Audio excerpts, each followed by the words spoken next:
The Time I Accidentally Became a Therapist, extended 3-part series. Part 1. It started with a burrito. I was standing in line at this taco truck on a random Thursday, minding my business, dreaming about a giant burrito, when the guy behind me taps me on the shoulder. He goes, "Hey man, do you think I'm making a mistake marrying her?" I turned around like, what? This man who I have never met in my life just starts pouring his heart out. I'm talking full-on emotional TED Talk.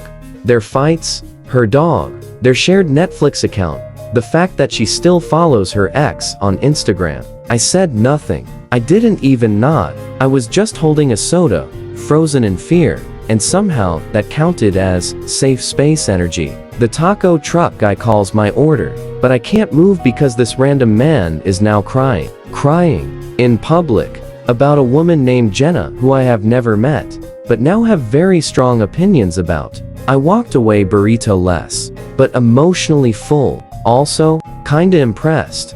He didn't even pause to order his food. I figured that was a one-time situation, but no, he finds me again. Part 2. Return of the burrito guy. A week later, I'm walking through the park, eating a sandwich, just trying to have a peaceful moment, when I hear someone behind me yell, "Yo, therapist guy." I turn around and it's him, burrito guy, jogging toward me like I'm his emotional soulmate. Before I can even process it, he hugs me. Full hug, 2 arms, heart-to-heart contact. I'm still holding my sandwich. Then he says, "Bro, you were right. I ended things with Jenna. Clean break. No looking back." Now, small problem. I never gave this man any advice. I didn't say a single word last time. I literally stared at him like I was buffering. But now, he's telling me I helped him find clarity. And then it gets weirder. He introduces me to his mom.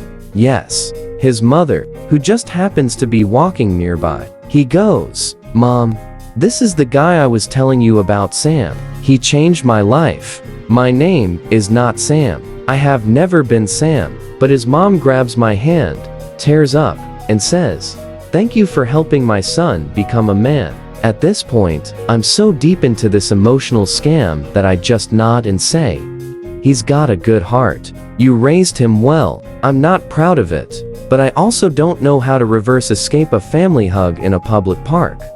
I figured this was the peak of weird. Part 3. I'm now in a group chat called Therapy Brothers. 2 days after the burrito breakdown and the emotional hug in the park, I get a random notification on my phone. "You've been added to a group chat, Therapy Brothers." I'm like, what fresh nonsense is this? I open it up, boom. 15 men. All strangers.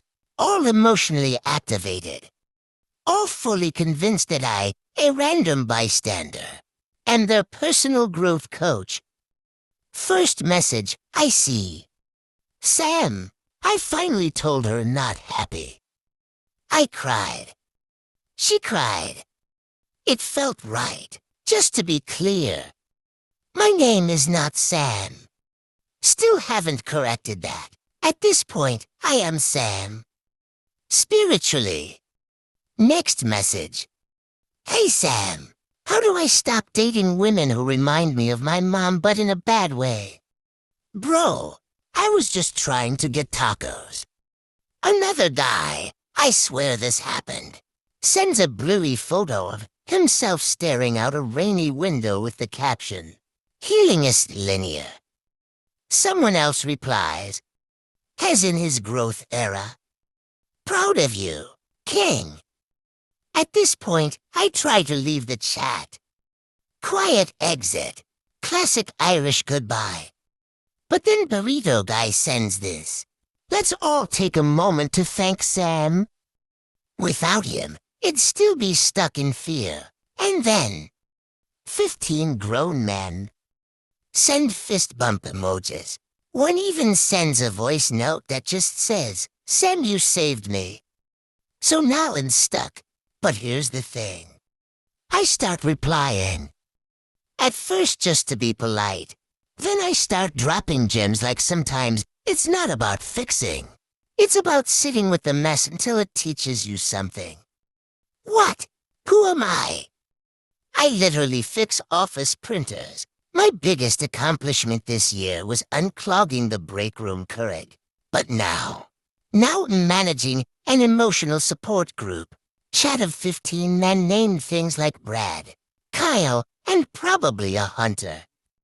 We do Tuesday night check-ins. We assign weekly reflection questions. One guy writes haikus. Another makes healing playlists on Spotify. Last week, someone posted a meme of a raccoon holding a candle that said, "Some would understand." And honestly, yeah, I do.